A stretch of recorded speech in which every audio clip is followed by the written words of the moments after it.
Hello everyone and welcome back to another movie analysis where I give you the basic rundown of movies and or critically pick them apart. I'm going to start this off with a little tale. Once upon a time, little me was watching a movie that would start the snowball effect leading up to my future phobia of dolls. The movie that started that was one where a child's toy comes to life, has its own personality, and it even retaliates against people. What nightmare fuel am I referring to? Toy Story, circa 1995.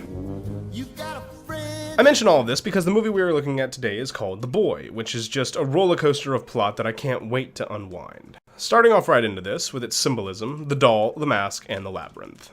Dolls typically lure the viewer toward a sense of innocence. However, in horror, it's the exact opposite. This benign figure is actually led to be the main antagonist. Here's the thing about the doll. It's literally the innocence of a being immortalized, who never possessed innocence. This doll is literally the embodiment of Bram's youth, and the face of the doll being the childhood that was taken away from him in the fire. Though notice I mentioned that he didn't lose his life in the fire. The mask is what typically hides evil in horror. Though, in this movie, it did two things. One, it hid the evil of Bram's face. But it also immortalized him as an eternal 8-year-old, despite him being near 30. The mask wasn't just looking at him as a monster, but as the child monster he has always been. I'm not sure whose idea wearing the mask was, but nonetheless, it served its purpose of hiding the evil. Though it's almost as if the doll was another mask in of itself. The second it was shattered, the real Brahms came crashing through the wall. So it's almost like this was a dual mask situation. Brahms hid behind the doll, then behind his mask, which is why he reconstructed the doll. That purpose is unclear because he can't hide behind it, no one is there to hide from. But let's look at that final chase scene through the maze in the walls. Quite simply put, much like the Minotaur and the Labyrinth in Greek mythology, mazes usually have a monster in them. Bram is the monster. Aren't I just a little genius? That was all for that. The movie is undoubtedly not meant for the run-of-the-mill teen. I'd say that this movie is more 20s to 30s range. Why? Let's look at that shower scene. Got any nudity? No. There you go. No sex appeal, which means that it was meant for an older audience. That, and the movie is long and doesn't have non-stop action or events.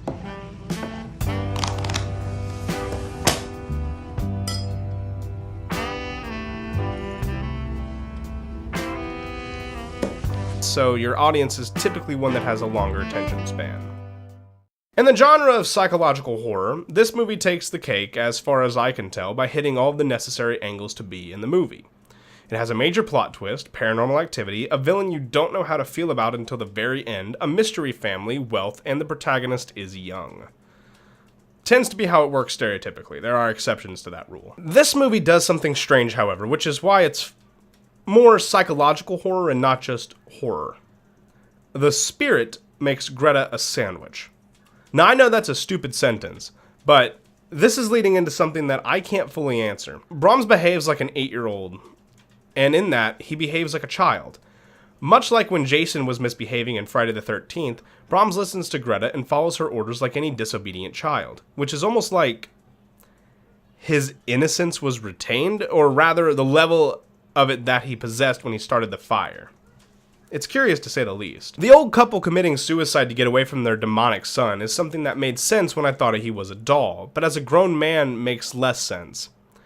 Did they just hide him away, or is he holding them hostage? What if the boy is Brahms still, because he is still technically a boy mentally? The doll allowing him to live his fantasy of never growing older and therefore never facing consequences of his past actions. Once it was shattered, it allowed his violence to burst through. Literally, him losing his parents made him paranoid of more loss. Then he lost his innocence in the doll, and he had to act before he lost what his parents had left him. Greta. I have to say, much like with the original It, this movie had a terrible ending.